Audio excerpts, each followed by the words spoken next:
Hello everyone, welcome back to my channel. ഇന്നത്തെ നമ്മുടെ topic ഒരു LGV എന്ന് പറഞ്ഞ STDയെ കുറിച്ചിട്ടാണ്. Lymphogranuloma venereum. ഇത് പലരും കേൾക്കാത്തൊരു രോഗമായിരിക്കും. അതുകൊണ്ട് തന്നെ നമുക്ക് മനസ്സിലാക്കാം ഇത് അത്ര കോമൺ ആയിട്ടുള്ള STD അല്ല. ഇപ്പോൾ സിഫിലിസ്, വാർട്ട്, ഹെർപ്പസ് എന്നൊക്കെ പറയുന്ന പോലെ അത്ര കോമൺ ആയിട്ടുള്ള ഒരു ഡിസീസ് അല്ല LGV ഉണ്ടാക്കുന്നത് ക്ലമീഡിയ ട്രക്കോമാറ്റിസ് എന്ന് പറഞ്ഞിട്ടുള്ള ഒരു ബാക്ടീരിയയാണ്. ഈ ക്ലമീഡിയ പല ആളുകളും കേട്ടിട്ടുണ്ടാകും. STDന്റെ ഭാഗമായിട്ട് വരുന്ന യൂറത്രൈറ്റിസ്, അത് പിന്നെ മൂത്രക്കോയിൽ വരുന്ന ഒരു പഴുപ്പ് ഒക്കെ ഉണ്ടാക്കുന്ന ഒരു ക്ലമീഡിയ, അത് പലരും കേട്ടതാണ്. അതേസമയം ഈ ക്ലമീഡിയ ഉണ്ടാക്കുന്ന വേറൊരു അസുഖമാണ് LGV. ഇത് സാധാരണ ഒരു പഴുപ്പ് ഉണ്ടാക്കുന്നതിന് പകരം നേരെ ഈ ബാക്ടീരിയ നമ്മുടെ ആ ജനനേന്ദ്രിയ ഭാഗത്തുള്ള ലിംഫാറ്റിക് സിസ്റ്റത്തെയാണ് ഇത് അറ്റാക്ക് ചെയ്യുക. അങ്ങനെ വേദനാജനകമായിട്ടുള്ള കുറച്ച് സ്വെല്ലിങ്ങുകൾ, അൾസറുകൾ, അതുപോലെ സ്കാറുകൾ, അങ്ങനെ പലതരം ബുദ്ധിമുട്ടുണ്ടാക്കുന്ന ഒരു രോഗമാണ് LGV. മറ്റേത് STDയെ പോലെ തന്നെ LGVയും ഉണ്ടാകുന്നത് അൺപ്രൊട്ടക്റ്റഡ് ആയിട്ടുള്ള, അൺസേഫ് ആയിട്ടുള്ള സെക്ഷൽ ആക്ടിവിറ്റീസ് കൂടിയിട്ടാണ്. അത് വജിനൽ, ആനൽ, ഓറൽ സെക്സ് കൂടിയൊക്കെ അത് പകരാറുണ്ട്. അത് അങ്ങനെ ചെയ്യുന്ന ഏത് ഏജ് ഗ്രൂപ്പിലും ഏത് ജെൻഡറിലും ഇത് വരാവുന്നതാണ്. ഒരാൾക്ക് LGV ബാധിച്ചാൽ, ഈ ക്ലമീഡിയന്റെ ഈ സ്ട്രെയിൻ ഒരാളുടെ ഉള്ളിലേക്ക് കയറിയാൽ ഒരു 3 സ്റ്റെപ്സ് ആയിട്ടാണ്, സ്റ്റേജസ് ആയിട്ടാണ് ഇതിന്റെ സിംറ്റംസും സൈൻസും ഉണ്ടാവുക. ആദ്യത്തെ സ്റ്റേജ് 1 ഒരു 3 to 30 ഡേയ്സിനെ കൊണ്ട് തന്നെ അത് വരും. അതായത് ഒരു പ്രാവശ്യം ഈ എക്സ്പോഷർ നടന്നിട്ട് കുറേ കാലം നിൽക്കുന്നില്ല, ഒരു 1 മന്തിന്റെ ഉള്ളിൽ തന്നെ ഈ സ്റ്റേജ് 1 വരും. സ്റ്റേജ് 1 വരിക ചെറിയൊരു അൾസറാണ്. പലപ്പോഴും അത് പെയിൻലെസ് ആയിരിക്കും. അതുകൊണ്ട് തന്നെ അത് നോട്ടീസ് ചെയ്യപ്പെടുള്ള അൾസർ അങ്ങനെ ഉണങ്ങിപ്പോകും. സ്റ്റേജ് 2 വരിക, അതൊരു 2 to 6 വീക്സ് ലേറ്റർ ആയിട്ടാണ് പിന്നെ വരിക.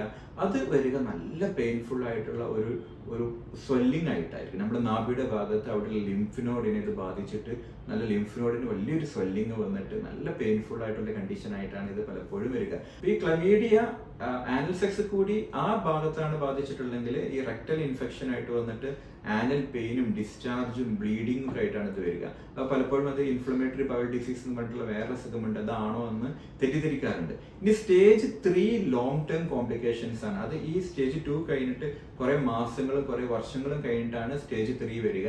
അപ്പോൾ അതിൽ കൂടുതൽ ക്രോണിക് ആയിട്ടുള്ള ഇൻഫ്ലമേഷൻ ഉണ്ടാകും, സ്കാറിങ് ഉണ്ടാകും. ഇപ്പം റെക്ടൽ ഭാഗത്താണെങ്കിൽ അവിടെ ചിലപ്പോൾ സ്ട്രക്ചർ ഉണ്ടാകും, അവിടെ ഒരു തടസ്സം തോന്നും. അതുപോലെ എലിഫന്റിയാസിസ് എന്ന് പറഞ്ഞിട്ടുള്ള വളരെ വലിയൊരു സ്വെല്ലിങ്, അതുപോലെ ഫിസ്റ്റുല, അങ്ങനെ പലതരം കോംപ്ലിക്കേഷൻസ് വരും. ഇപ്പോൾ നമ്മൾ മനസ്സിലാക്കേണ്ടത് ഈ കോംപ്ലിക്കേഷൻസ് സ്റ്റേജ് 1 ചിലപ്പോൾ നോട്ടീസ് ചെയ്തിട്ടില്ലെങ്കിൽ പോലും സ്റ്റേജ് 2 എന്തായാലും നോട്ടീസ് ചെയ്യപ്പെടും. അപ്പൊ സ്റ്റേജ് 2 ഇല്ലാതെ സ്റ്റേജ് 3 ഉണ്ടാവൽ വളരെ അപൂർവമാണ്. ചിലപ്പോൾ അത് അങ്ങനെ സ്റ്റേജ് 2 അറിയാതെ സ്റ്റേജ് 3 ആവലില്ല എന്ന് തന്നെ പറയാം. അതുകൊണ്ട് തന്നെ ഇനിയിപ്പോൾ എന്തെങ്കിലും സ്റ്റേജ് 3 പറഞ്ഞ എന്തെങ്കിലും ചെറിയ സിംറ്റംസ് കാണുമ്പോൾ ഇത് LGV ആണോ നമ്മൾ ഭയക്കേണ്ടതില്ല. സ്റ്റേജ് 2 കൂടി മാത്രമാണ് ഇത് കടന്നു പോകും. ഇപ്പോൾ ഇത് കേൾക്കുമ്പോൾ പലപ്പോഴും നമുക്ക് ഭയം തോന്നുമെങ്കിലും ഈ LGV എന്ന് പറഞ്ഞിട്ടുള്ള ഈ അസുഖം നമുക്ക് പെട്ടെന്ന് ട്രീറ്റ് ചെയ്യാവുന്നതാണ്. HIV പോലെ എന്നത് മരുന്നില്ലാത്തൊരു അസുഖമൊന്നുമല്ല. അപ്പൊ ഇത് ഇങ്ങനെ ഒരു ലിംഫ് നോഡ് അങ്ങനെയൊക്കെ വരുമ്പോൾ, അല്ലെങ്കിൽ അതിന് എന്തെങ്കിലും ഊസിങ് ഒക്കെ വരുമ്പോൾ സ്വാബ് ടെസ്റ്റോ ബ്ലഡ് ടെസ്റ്റുകളോ PCR ടെസ്റ്റ് ഒക്കെ ചെയ്തിട്ട് നമുക്കിത് മനസ്സിലാക്കാവുന്നതാണ്. അതുപോലെ തന്നെ ഇതിന്റെ ട്രീറ്റ്മെന്റ് വളരെ സിമ്പിൾ ആണ്.